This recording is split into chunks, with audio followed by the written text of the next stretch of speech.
എന്താണ് ഈ കർമ്മ ഡൈനാമിക്സ്? നമ്മളെപ്പോഴും കേൾക്കുന്നൊരു സംഗതിയാണ് ഈ കാർമിക് ഡെപ്റ്റ്, അല്ലെങ്കിൽ എന്താ പറയുക, കർമ്മ ഡൈനാമിക്സ് എന്ന് പറയുന്ന സംഗതി. കാർമിക് ഡെറ്റിനെ കുറിച്ചും അതുപോലെ തന്നെ കർമ്മ ഡൈനാമിക്സിനെ കുറിച്ചൊക്കെ ധാരാളം പുസ്തകങ്ങൾ ഇറങ്ങുന്നുണ്ട്. ഞാനത് വായിച്ചതിൽ വളരെ എനിക്കിഷ്ടപ്പെട്ട ഒരു എക്സ്പ്ലനേഷനാണ് ജൂഡി ഹോൾ എന്ന് പറയുന്ന ഒരു പാരാസൈക്കോളജിസ്റ്റിൻ്റെ പുസ്തകം. അതിനകത്ത് ഈ കാർമിക് ഡെപ്റ്റിനെ കുറിച്ച് ധാരാളമായിട്ട് പറയുന്നുണ്ട്. കാർമിക് ഡെപ്റ്റിനെ കുറിച്ച് അറിഞ്ഞാൽ, അല്ലെങ്കിൽ കർമ്മ ഡൈനാമിക്സിനെ കുറിച്ച് മനസ്സിലാക്കി കഴിഞ്ഞാൽ, അല്ലെങ്കിൽ കർമ്മ കടങ്ങളെക്കുറിച്ച് അറിഞ്ഞു കഴിഞ്ഞാൽ നമുക്ക് മനസ്സിലാകാതിരിക്കുന്നതെന്ന് തോന്നുന്ന പല സംശയങ്ങൾക്കും പല കൺഫ്യൂഷൻസിനും നമുക്കൊരു സൊല്യൂഷൻ ഉണ്ടാക്കാൻ സാധിക്കും എന്നുള്ളതാണ്.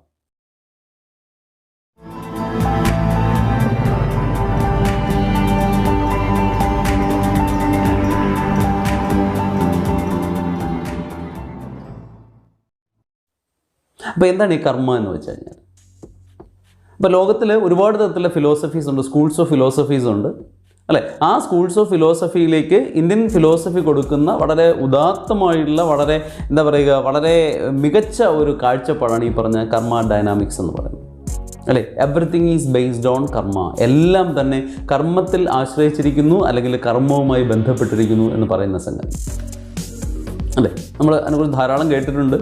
എപ്പോഴും നമ്മളുടെ അടുത്ത് വീശുന്നൊരു സംഗതിയുണ്ട് അല്ലേ? കർമ്മണ്യേ ബാധികാരസ്തേ അല്ലേ? കർമ്മം ചെയ്യുക എന്നുള്ളതാണ് നിൻ്റെ ധർമ്മം എന്ന് പറഞ്ഞിട്ടൊക്കെ നമ്മൾ ഇടയ്ക്കിടയ്ക്ക് ഇങ്ങനെ പറയാറുണ്ട്. പക്ഷേ are we conscious of the karma? നമ്മൾ ഈ പറഞ്ഞ കർമ്മയെക്കുറിച്ച് കോൺഷ്യസ് ആണോ എന്നുള്ളതാണ് ചോദ്യം അല്ലേ? അവിടെയാണ് നമ്മൾ സകർമ്മകം അകർമ്മകം എന്നൊക്കെ പറഞ്ഞിട്ട് നമ്മൾ എന്താ പറയുക, വ്യാകരണത്തിൽ പഠിച്ചിട്ടുണ്ട് ഈ പറഞ്ഞ സംഗതികളെല്ലാം. നിഷ്കാമകർമ്മ സകാമകർമ്മ എന്ന് പറയുന്ന രണ്ട് സംഗതികളെക്കുറിച്ച് നമുക്ക് എന്ത് ചെയ്യാൻ പറ്റും? ഈ പറയുന്ന ഫിലോസഫിയിൽ കാണാൻ പറ്റുന്ന നിഷ്കാമം എന്ന് പറഞ്ഞാൽ don't bother about the result അല്ലേ? റിസൾട്ടിനെ കുറിച്ച് ചിന്തിക്കാതെയുള്ള കർമ്മമാണ് എന്ത് പറയുക, നിഷ്കാമകർമ്മം. റിസൾട്ടിനെ കുറിച്ച് ബോദർ ചെയ്തുകൊണ്ടുള്ളതിനെ നമ്മൾ പറയുന്ന സകാമകർമ്മം എന്നാണ് പറയുന്നത്, സകാമകർമ്മം. ഇപ്പോൾ പ്രപഞ്ചത്തിലെ എന്താണ് പല സംഗതികളും ചെയ്യുന്നത് നിഷ്കാമമായ കർമ്മമാണ് അല്ലേ? മാവ് എന്ന് പറയുന്നത് കായ്ക്കുന്നു, മാങ്ങ ധാരാളമായിട്ട് അത് ഉണ്ടാക്കുന്നു.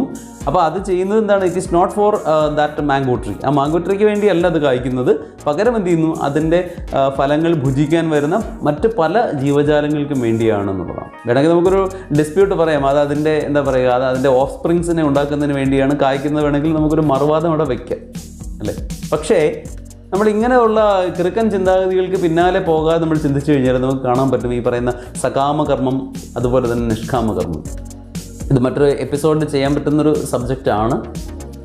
അപ്പോൾ സകാമകർമ്മവും നിഷ്കാമകർമ്മവും ചെയ്യുന്ന സമയത്തും നമ്മൾ ചിന്തിക്കേണ്ട കാര്യം എന്ന് വെച്ചാൽ കർമ്മങ്ങൾ കൊണ്ട് നമ്മൾ ബന്ധനസ്ഥരാകാതെ നോക്കണം എന്നുള്ളതാണ്. സ്വാമി വിവേകാനന്ദനെ പോലുള്ളവർ പറയുന്നത്, നിങ്ങൾ ചെയ്യുന്നത് നല്ല കർമ്മമാണെങ്കിൽ എന്ത് ചെയ്യുന്നു? You will be chained with golden chains അല്ലേ? നിങ്ങൾ ചെയ്യുന്നത് മോശപ്പെട്ട കർമ്മമാണെങ്കിൽ എന്ത് ചെയ്യുന്നു? നിങ്ങളെ ഇരുമ്പ് ചങ്ങലകൾ കൊണ്ട് ബന്ധിപ്പിക്കും എന്നാണ്. അതായത് കർമ്മത്തിലേക്ക് you are getting attached to, നിങ്ങൾ അതിലേക്ക് ചേർന്നിരിക്കുന്നു എന്ന് പറയുന്നു. അവിടെയാണ് നമ്മൾ കേൾക്കുന്ന രണ്ട് വാക്കുകൾ, അറ്റാച്ച്മെൻറ്റ് ആൻഡ് ഡിറ്റാച്ച്മെൻറ്റ് അല്ലേ? അറ്റാച്ച്ഡ് ആൻഡ് ഡിറ്റാച്ച്ഡ്, ചേർന്ന് നിൽക്കുക എന്ന് പറയുന്നു.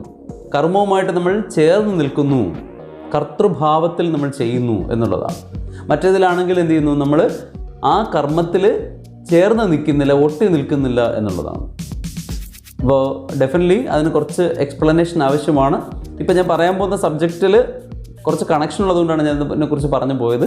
ഡെഫിനറ്റ്ലി അത് മറ്റൊരു സെഗ്മെൻറ്റിൽ നമുക്ക് ചെയ്യാവുന്നതാണ്. എല്ലാം തന്നെ കർമ്മവുമായിട്ട് കണക്റ്റഡ് ആണ്. അപ്പോൾ നമ്മൾ മാത്രമല്ല സഞ്ചരിക്കുന്നത് അല്ലേ? ഖഗോളങ്ങൾ സഞ്ചരിക്കുന്നു, എൻറ്റയർ യൂണിവേഴ്സ് അല്ലെ? ഈ പ്രപഞ്ചം മുഴുവൻ ഇങ്ങനെ ചലനാത്മകമാണ്, അല്ലെങ്കിൽ അവ എല്ലാം തന്നെ ഇങ്ങനെ പ്രവർത്തിച്ചു കൊണ്ടിരിക്കുന്നു അവരവരുടേതായ രീതിയിൽ എന്നുള്ളതാണ് അല്ലേ? നമ്മൾക്ക് തന്നെ അറിയാം, ഈ സാധാരണ ഈ വെള്ളത്തിൽ അല്ലെങ്കിൽ കുളങ്ങളിലൊക്കെ പോയി നോക്കിക്കഴിഞ്ഞാൽ ഈ നിലത്തിലാശാൻ എന്ന് പറഞ്ഞിട്ട് കുറേ ജീവികളുണ്ട്. നിങ്ങൾ ആലോചിച്ചിട്ടുണ്ടോ എന്തിനു വേണ്ടിയാണ് ഈ ജീവി ഇങ്ങനെ ഒരു പ്രത്യേകമായ രീതിയിൽ അതിങ്ങനെ ജീവിക്കുന്നത്? ഉറുമ്പുകൾ. സോളമൻ എന്ന് പറയുന്ന ആൾ പറഞ്ഞ, കിങ് സോളമൻ പറഞ്ഞ എന്താണ്? ഗോ ടു ആൻസ് എന്നാണ്. ഉറുമ്പുകളിലേക്ക് പോകൂ, ഉറുമ്പുകളെ നോക്കി പഠിക്കൂ എന്നാണ്. ഉറുമ്പുകളിൽ നിന്ന് നമുക്ക് ധാരാളം കാര്യങ്ങൾ പഠിക്കാനുണ്ട്. അപ്പോൾ ഇവരെല്ലാം തന്നെ വളരെ സീരിയസ് ആയിട്ടാണ് ഈ കർമ്മങ്ങളെല്ലാം ചെയ്തുകൊണ്ടിരിക്കുന്നതെന്നാണ്. So everything is bounded to karma. എല്ലാം കർമ്മത്തിലേക്ക് ഇങ്ങനെ ബൗണ്ട് ചെയ്തിരിക്കുന്നു, അല്ലെങ്കിൽ ഇഴുകിച്ചേർന്നിരിക്കുന്നു, അല്ലെങ്കിൽ കൂടിച്ചേർന്നിരിക്കുന്നു എന്ന് പറയാൻ പറ്റും. ഇവിടെ ഞാൻ പറയാൻ പോകുന്നത്, how can we control our karmas? നമ്മുടെ കർമ്മങ്ങളെ നമുക്ക് എങ്ങനെയാണ് കൺട്രോൾ ചെയ്യാൻ സാധിക്കുക, അല്ലെങ്കിൽ കർമ്മങ്ങളുടെ മുകളിൽ നമുക്ക് എങ്ങനെയാണ് ഒരു ദൃഷ്ടി വയ്ക്കാൻ പറ്റുക എന്നുള്ളതിനെ കുറിച്ചാണ് ഞാൻ പറയാൻ പോകുന്നത്. നിങ്ങളുടെ കയ്യിൽ 3 കല്ലുകളുണ്ട് എന്ന് സങ്കല്പിക്കുക. You have 3 stones with you. നിങ്ങൾ ഒരെണ്ണം എന്ത് ചെയ്തു? ഓൾറെഡി എറിഞ്ഞു കഴിഞ്ഞു യു കോണ്ട് ഡു എനിത്തിങ്. അല്ലേ, നിങ്ങൾ ഒരെണ്ണം എറിഞ്ഞു കഴിഞ്ഞു, ഇനി എറിഞ്ഞു കഴിഞ്ഞ കല്ലിനെ നിങ്ങൾക്കൊന്നും തന്നെ ചെയ്യാൻ സാധിക്കുകയില്ല എന്നുള്ളതാണ്. അല്ലേ, നമ്മുടെ ജീവിതത്തിൽ ഇതുവരെ ചെയ്ത പല പല പല പല കർമ്മങ്ങളെയുമാണ് ഞാൻ ഉദ്ദേശിച്ചത്. അത് കഴിഞ്ഞു. കുറേ എണ്ണത്തിൻ്റെയൊക്കെ റിസൾട്ട് നമുക്ക് കിട്ടി. കുറേ എണ്ണമൊക്കെ നമ്മൾ എന്ത് ചെയ്യുന്നു, we are waiting for the result. അല്ലേ, റിസൾട്ട് ചിലപ്പോൾ കിട്ടാം. ഈ പല കർമ്മങ്ങളും തന്നെ നമ്മൾ ചെയ്ത് കഴിഞ്ഞ മിക്കവാറും എല്ലാ കർമ്മങ്ങളും തന്നെ നമ്മുടെ യഥാർത്ഥത്തിൽ we were not that much bothered. നമ്മളവിടെ പറയുന്നുണ്ട് സർക്കംസ്റ്റാൻസിൻ്റെ എന്താണ് പറയുക, ഇൻഫ്ലുവൻസ് അതിനകത്തുണ്ടായിരുന്നു, അല്ലെങ്കിൽ മറ്റു ചില എൻ്റെ മനസ്സിൽ പ്രേരക ശക്തികളായി മറ്റു ചില സംഗതികൾ ഉണ്ടായിരുന്നു.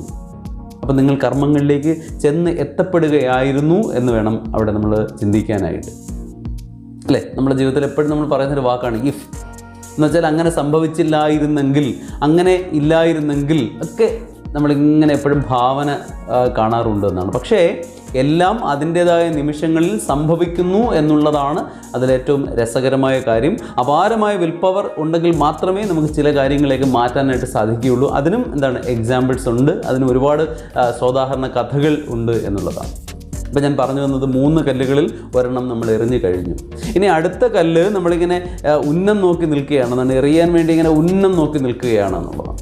പൗലോ കൊയ്ലോയുടെ ഒരു പുതിയ പുസ്തകമുണ്ട്, ആർച്ചർ എന്ന് പറഞ്ഞൊരു പുസ്തകമുണ്ട്. അതിനകത്ത് നന്നായിട്ട് പറയുന്നുണ്ട് ഇപ്രകാരത്തിലാണ് നമ്മുടെ കയ്യിരിക്കുന്ന ഒരു അസ്ത്രത്തിനെ നമ്മൾ ഉപയോഗിക്കുന്നത് എന്നതിനകത്ത് നന്നായിട്ട് പറയുന്നു എന്നാണ്. അപ്പോൾ ഇവിടെ ഈ കല്ലിനെ നമ്മൾ നന്നായിട്ട് പോയിന്റ് ചെയ്ത് എയിം ചെയ്ത് നമ്മളിങ്ങനെ മീൻസ് ജസ്റ്റ് നമ്മൾ റിലീസ് ചെയ്താൽ മാത്രം മതി, കയ്യിൽ നമ്മളിങ്ങനെ വിട്ടാൽ മാത്രം മതി.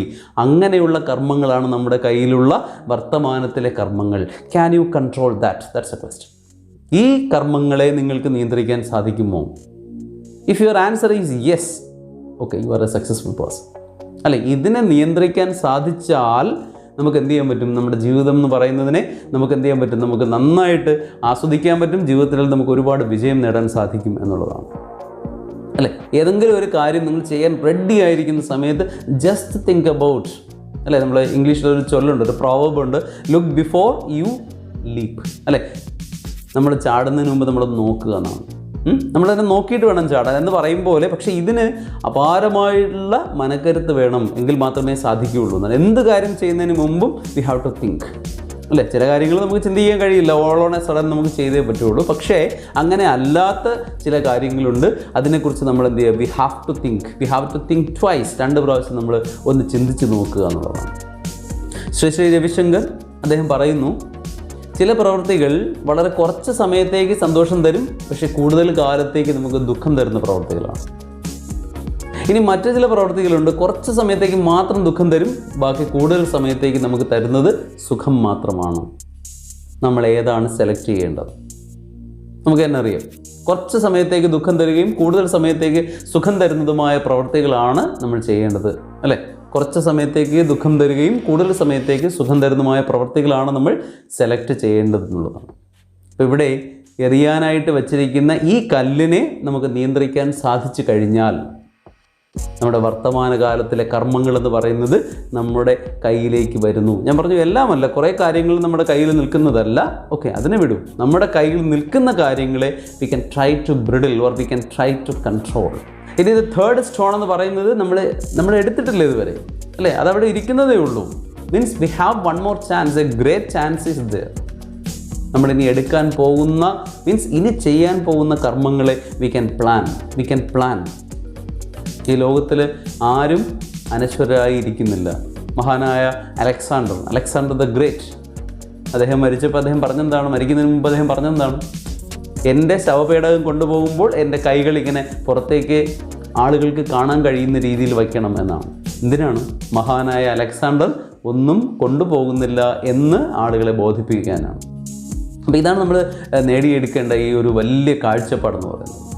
അല്ലേ, നമ്മൾ വെട്ടിപ്പിടിച്ചതും തട്ടിപ്പറിച്ചതും അല്ലേ നേടിയെടുത്തതും എല്ലാം എത്രയോ കാര്യങ്ങളാണ്. പക്ഷേ നമുക്ക് എന്താണ് കൊണ്ടുപോകാൻ സാധിക്കും?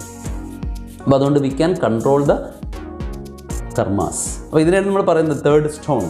വളരെ സിമ്പിളാണ് ഈ പറഞ്ഞ കാര്യങ്ങൾ. 3 കല്ലുകൾ, ഒരെണ്ണം നമ്മൾ എറിഞ്ഞു കഴിഞ്ഞു, അതിന് നമുക്കൊന്നും ചെയ്യാൻ കഴിയില്ല. പക്ഷേ അതിനുണ്ടായ ഈ പറയുന്ന നെഗറ്റീവ് ഇമ്പാക്റ്റുകളെ, നെഗറ്റീവ് ഇഫക്റ്റുകളെ നമുക്ക് എന്ത് ചെയ്യാൻ പറ്റും? നമുക്കതിനെ ഹീൽ ചെയ്യാൻ സാധിക്കും എന്നുള്ളത്. നമുക്കതിനെ മനസ്സിലാക്കാനും അതിൽ നിന്ന് എന്തെങ്കിലും തരത്തിലുള്ള രീതിയിൽ മറ്റുള്ളവരെ സഹായിക്കാനും നമുക്ക് സാധിച്ചു കഴിഞ്ഞാൽ that is well and good, great, ഡിവൈനാണ്. അല്ലേ, നമ്മൾ ഇപ്പോഴത്തെ പ്രവൃത്തികളെ, നമ്മുടെ കയ്യിൽ നിൽക്കുന്ന കാര്യങ്ങളെ നമുക്ക് എന്ത് ചെയ്യാൻ പറ്റും? നമുക്ക് കൺട്രോൾ ചെയ്യാൻ പറ്റും. ആൻഡ് തേർഡ് വൺ എന്ന് പറയുന്നത് ഏറ്റവും വലിയ ട്രഷറാണ്. അത് നമ്മൾ ഇതുവരെ എടുക്കാത്തൊരു കല്ലാണ്. അതിനെ ഏറ്റവും നന്നായിട്ട് പ്രോപ്പറായിട്ട് നമുക്ക് ഉപയോഗിക്കാൻ സാധിച്ചു കഴിഞ്ഞാൽ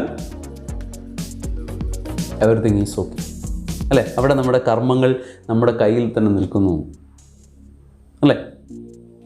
അപ്പോൾ കർമ്മകടങ്ങളെക്കുറിച്ചും അതുപോലെ തന്നെ കാർമ്മികമായിട്ടുള്ള ബാക്കിയുള്ള ഒരുപാട് കാര്യങ്ങളെക്കുറിച്ചും ധാരാളം കാര്യങ്ങൾ പറയാനുണ്ട് എന്നാണ്. അതായത് ഒരു മനുഷ്യൻ ജനിക്കുമ്പോൾ തന്നെ അയാൾക്ക് ധാരാളം കടങ്ങളുണ്ട് എന്നുള്ളതാണ്. വേൾഡ് ബാങ്കിനും മറ്റുള്ള ബാങ്കുകൾക്കും കൊടുക്കാനുള്ള കടമുണ്ട്. അതല്ലാതെ ചില കടങ്ങളുണ്ട് എന്നാണ്, അല്ലേ? ദേവഋണം എന്ന് പറഞ്ഞിട്ടുണ്ട്, അല്ലെ? അങ്ങനെ ഒരുപാട് ഋണങ്ങൾ നമുക്കുണ്ട്, ഒരുപാട് കടങ്ങൾ നമുക്കുണ്ട്. പിതൃക്കൾക്കുള്ള ഋണം അല്ലെങ്കിൽ കടം എന്ന് പറഞ്ഞിട്ടുണ്ട്. അപ്പോൾ ഇതൊക്കെ പറയുന്നത് ഈ ഒരു വീഡിയോയിലല്ല, അതിന് മറ്റൊരു വീഡിയോയിൽ നമുക്ക് സംസാരിക്കാം. അത് വളരെ ഗഹനമായൊരു വിഷയമാണ്. ഇത് വളരെ സിമ്പിളായിട്ട് ഒരു കാര്യം പറഞ്ഞേ ഉള്ളൂ. Imagine 3 stones are with you. നിങ്ങളുടെ കയ്യിൽ 3 കല്ലുകളുണ്ട്. ഒരെണ്ണം നിങ്ങൾ എറിഞ്ഞു കഴിഞ്ഞു, രണ്ടാമത്തേത് നിങ്ങൾ എറിയാൻ റെഡിയായി നിൽക്കുന്നു. That you can control. But you should have such A great power of your mind. എങ്കിലേ നിങ്ങൾക്ക് അതിനെ കൺട്രോൾ ചെയ്യാൻ സാധിക്കുകയുള്ളൂ. നിങ്ങളതിനെ ഒബ്സർവ് ചെയ്താൽ മതി. സ്ഥിരമായിട്ട് ഒബ്സർവ് ചെയ്യുമ്പോൾ നിങ്ങൾക്ക് എന്ത് ചെയ്യാൻ പറ്റുന്നതാണ്? നിങ്ങൾക്ക് അതിനെ നന്നായിട്ട് ചെയ്യാൻ പറ്റും. നമ്മൾ സാധാരണ പറയാറുണ്ട്, ഒരു കാര്യത്തിൻ്റെ പ്രവൃത്തിയുടെ അന്ത്യത്തെക്കുറിച്ച് നമുക്ക് ആദ്യമേ ചിന്തിക്കാൻ കഴിഞ്ഞാൽ നമുക്ക് ഇത്രയും ഒരു എന്താ പറയുക, ആ പ്രവൃത്തിയുള്ള ഇൻറ്റൻസിറ്റി നമുക്ക് കുറയ്ക്കാനായിട്ട് സാധിക്കുന്നതാണ്, അല്ലേ? മഹാനായ ബെർട്രാൻഡ് റസൽ പറയുന്നുണ്ട്, we should have an awareness of the ends of human life. നമുക്ക് എപ്പോഴും ഉണ്ടായിരിക്കേണ്ട ഒരു ബോധം എന്ന് പറയുന്നത് നമ്മുടെ ജീവിതത്തിൻ്റെ അവസാനത്തെക്കുറിച്ചുള്ള ഒരു തോന്നൽ, നമ്മുടെ ജീവിതത്തിൻ്റെ അന്ത്യത്തെക്കുറിച്ചുള്ള ഒരു ബോധം നമുക്കുണ്ടാകണം എന്നാണ് ബെർട്രാൻഡ് റസൽ പറയുന്നത്. അപ്പോൾ നമുക്ക് എന്ത് ചെയ്യാൻ പറ്റും? We can control the actions of the കർമ്മ. ആൻഡ് ദ തേർഡ് വൺ ഞാൻ പറഞ്ഞു, അതൊരെണ്ണം നമ്മുടെ അൽമറയിൽ ഇരിപ്പുണ്ട്, അല്ലെങ്കിൽ നമ്മുടെ എന്താ പറയുക, നമ്മുടെ ബാങ്കിലുണ്ട്, നമ്മുടെ അക്കൗണ്ടിലുണ്ട് എന്നുള്ളതാണ്. At any time we can take it and we can use. അപ്പോൾ അത് നന്നായിട്ട് നമ്മൾ എന്ത് ചെയ്യണം? ഫോക്കസ് ചെയ്യണം, ചാനൽ ചെയ്യണം. After great thoughts only we have to pick that stone and use.